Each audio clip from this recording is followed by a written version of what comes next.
Here we are logged into Clean Proposals, and I've got a sample prospect up here that I want to go over with you. And we're going to start off with number one, which is figuring out your clean times, right? Because that's one of the more difficult aspects of cleaning is how long is it going to take me to clean? And once you get that, that kind of unlocks all of the other things that you need to be successful in your bidding process.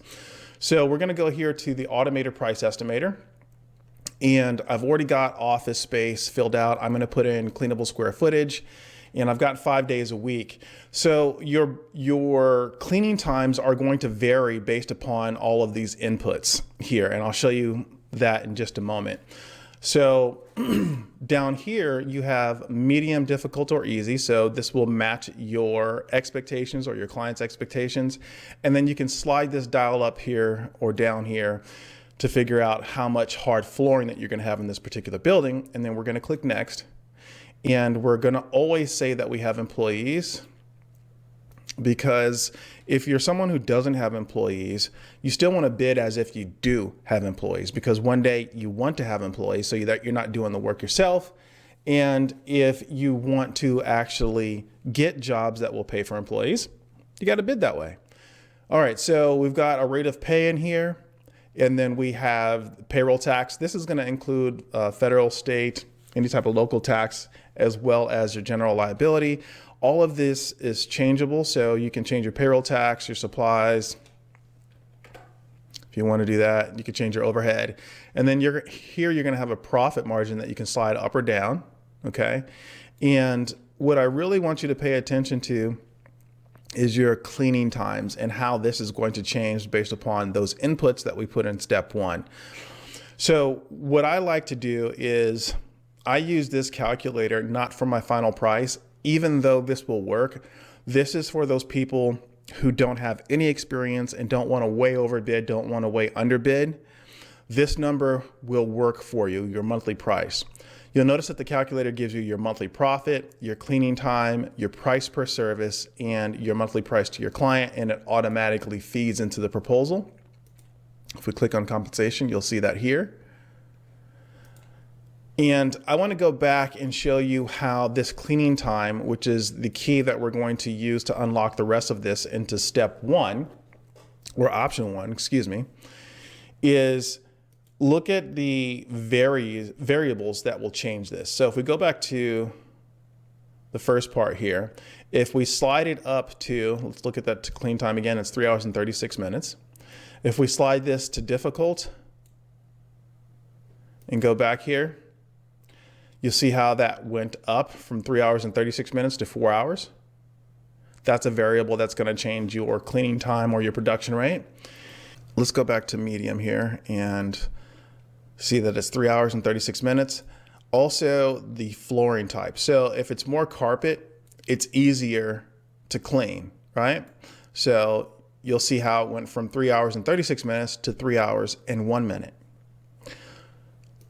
Those are all powerful features to have, and then also something to consider. So we'll do medium and 50-50. We've got 3 hours and 22 minutes is the frequency. So if you're only cleaning one time a week, it's going to be more difficult each time that you go in and clean that building. So that rate is going to go up. So it went to 3 hours and 58 minutes. Those are all the variables that are going to be considered for your production rate and clean times. And this is a really powerful feature because we're guessing often how long it takes to clean. Now, this bidding calculator is an estimating tool.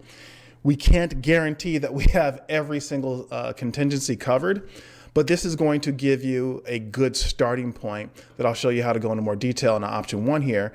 But something else to consider is we'll give you different production rates based upon the building type. So let's go back here to 3 days a week and let's look at the frequency, or excuse me, the cleaning time here. So we have 3 hours and 45 minutes. Now, if we're going to go back up here and change the type of facility, because that makes a difference too. So if you go to medical dental, that cleaning time is going to be higher because the demands are higher. You see how that's 5 hours and 25 minutes? Whereas with office space, it's 3 hours and 45 minutes. And the calculator will also then change again with these variables. Okay, so the square footage, medium or difficult, and then the flooring type, percentage of flooring type. So that's important to know. Also, let's go to childcare, because that is a little bit more difficult. And we'll go back here, and now it's at 4 hours and 8 minutes. So childcare, medical, dental, and restaurants are going to have different production rates. So let's go here. Let's look at this childcare rate again. And the cleanable square footage is the same for all of these, but the needs are different, right? Depending on the facility type. So 4 hours and 8 minutes. And now let's go to restaurant. That should shoot up quite a bit there. And let's go here. And now we're at 9 hours and 22 minutes. So there's a lot of power in the automated price estimator. But again, I want you to focus on your clean times, because that's what we're going to use to go over here and get a more detailed bid. But that's a lot of power that you have in this bidding tool. And the same thing happens in residential. There's a bunch of variable inputs that will give you a different production rate. But now what we're going to do is we're going to go into the do-it-yourself calculator, and we're going to focus on steps. So now what we're going to do is we're going to head on over to the do-it-yourself advanced cost estimator. And I want you to keep this number in mind here, the 3 hours and 45 minutes. Let's go over here to this option number 1. And you're going to have 9 different expense types that should be in every single proposal. Okay. So we're going to start here and show you the first 3. Click this little gear icon, and you're going to have payroll tax, insurance, and overhead. Now I just plugged in some arbitrary numbers here. You would have to plug in obviously yours, but these are the first 3 that you need in here. Now some of you may be saying, well, I don't even have employees. Why do I need to enter payroll tax? I'm always going to say this. If you don't have an employee, I don't want you doing the work. I want you to be able to scale your business and get employees. So never bid like the company you are, bid like the company you want to be. And the company you want to be is going to have adequate labor rates and clean times so that you can have other people doing the work and you can scale your business. So these are the first 3 that need to be in every single proposal. Number 4 is going to be obviously your frontline custodians or your staff here. So we're going to enter, let's say 1 person, and we're paying them $18 an hour. And this is an obvious one. So what was the rate here? Okay, so 3 hours and 45 minutes. I'm just going to estimate up a little bit here and go 4 hours. And we're going to say 3 days a week. So this is expense type 4, which is your frontline staff of people who are going to be doing the work. So the software is going to give you your labor cost per clean. So, every time that employee goes to work for 4 hours, it's going to be $92.34 out of your pocket there. Here's your annual labor rate, and here is your monthly labor rate for this. Now, expense number 5 is going to be a trainer. Okay. So we click here. We're going to say 1 person, let's say they're making $25 an hour. And what I mean by trainers is you're going to have people in your organization that train your employees when you have turnover. And turnover is an unfortunate thing in this industry, and sometimes it can be quite high. And that is a direct expense to the building that you're bidding on, right? You are going to have turnover in that location, and that labor needs to be accounted for in that building. So the way we did it at our company over the past 25 years is that we trained 3 days. The first day they watched us. The second day we watched the employee. And the third day we cut them loose and just checked on them at the end of the shift to make sure that, the building's secure, lights are off, and the alarm's on. So in this case, if we're doing 3 days of training at 4 hours a night, we're going to say 12 hours. And I always account for a minimum of 2 trainings per year, 2 turnovers per year. Now, you may be in a situation where you get employees, and sometimes they can last for years and you don't have any turnover. Other times it seems like you can't even keep employees, and every few weeks they're turning over. somehow you need to account for that cost to that location. And so we do a minimum of 2 a year.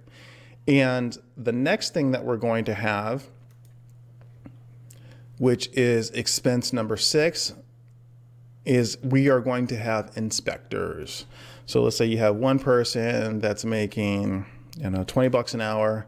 And what we do is we have one quality control inspection per month as a minimum. So what I'm showing you are the 9 different expense types that you need to scale your business. And these are the bare minimum that need to go in every single proposal. So we inspect what we expect, right? And you don't want to be the quality control inspector as the owner operator all the time. You want to be able to pay somebody to go out and do that. Well, you've got to account for that cost or it's going to come out of your pocket.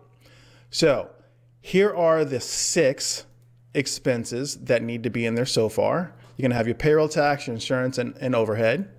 You're going to have an inspector because you inspect what you expect. You're going to have trainer to account for some of your turnover time and professionally training your employees. And then, of course, you have your frontline custodians or your people who are in the trenches every day doing the daily work, okay? And you want to make sure you have adequate clean time and that you can pay them well.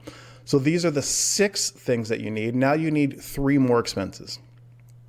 And number 7 is going to be cleaning supplies, obviously, right? None of this is rocket science, but even our seasoned veterans in this cleaning industry, they'll forget some of these expenses or don't account for it. So let's just say you think it's going to be $50 a month in cleaning supplies. You'll add that there. And then what you're going to need is a tech fee.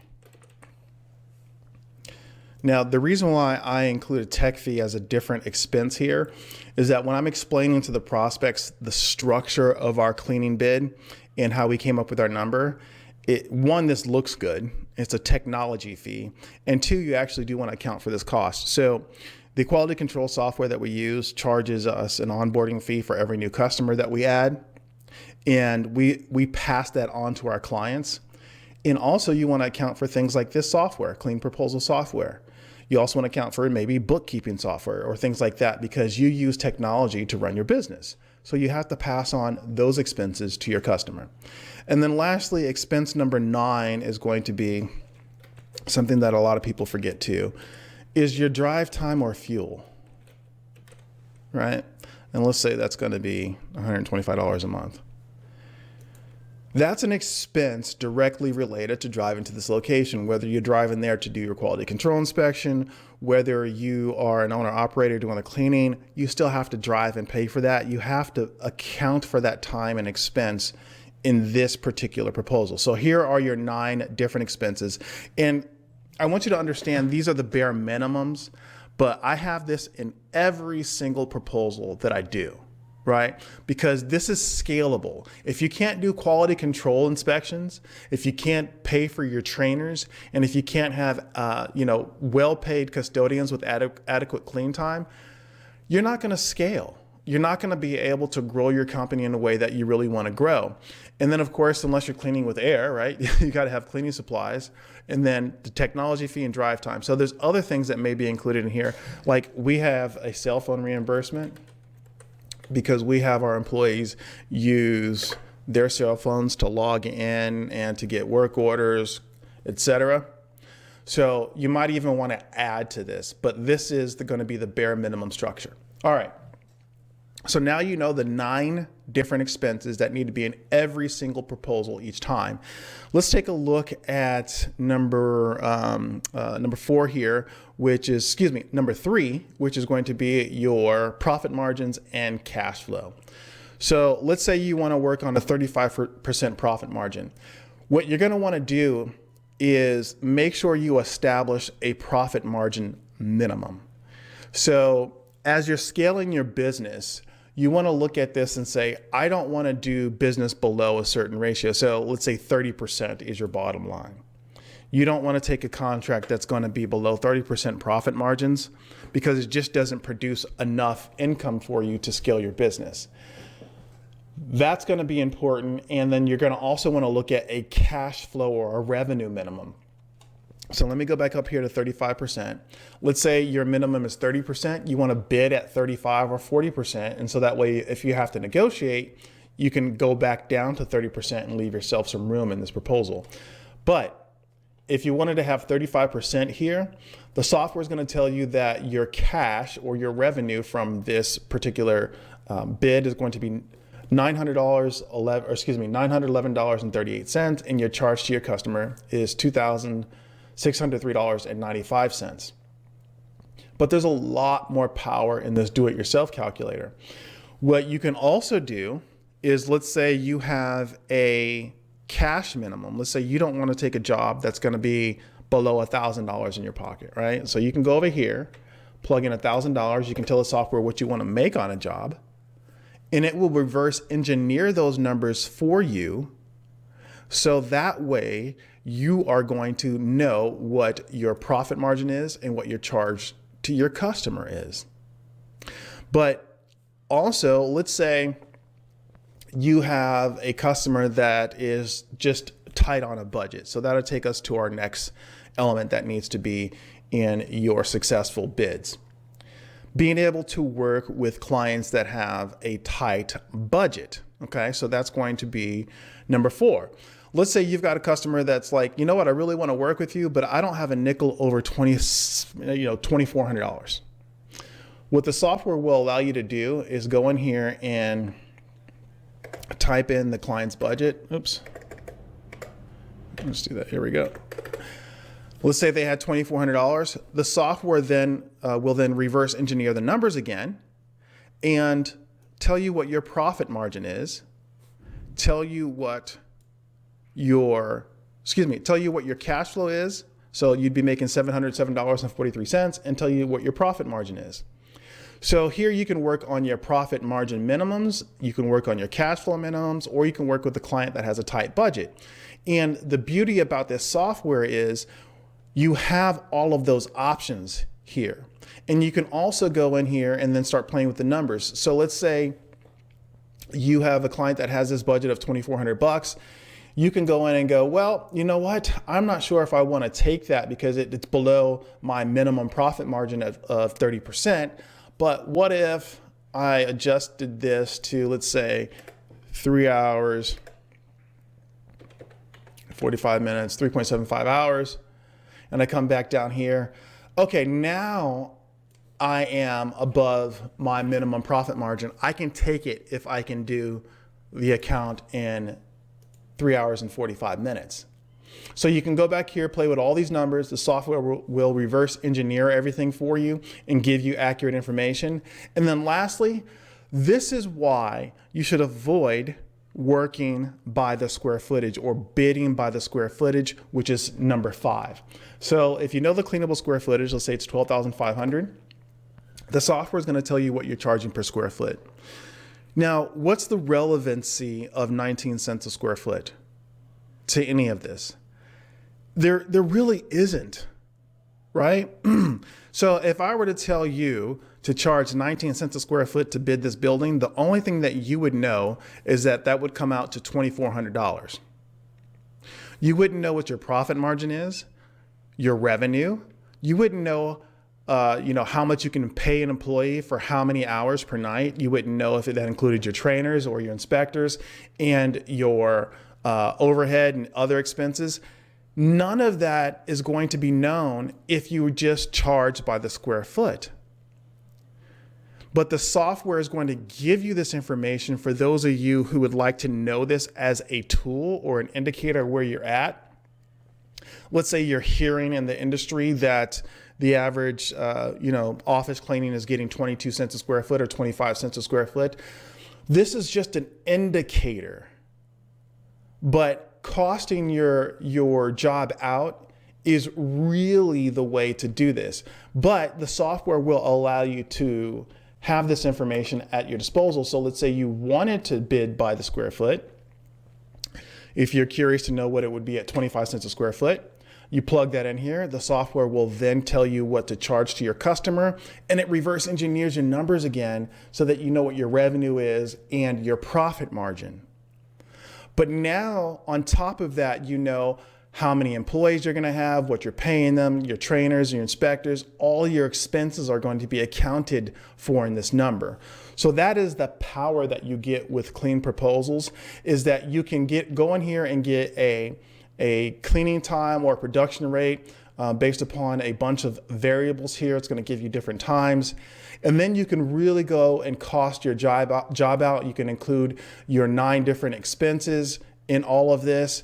And you can have your profit margin, your revenue, and your price per square foot all in one area with Clean Proposals. So don't forget to sign up for your free trial. Go to cleanproposals.com, click on the free trial button in the upper right-hand corner and get started today.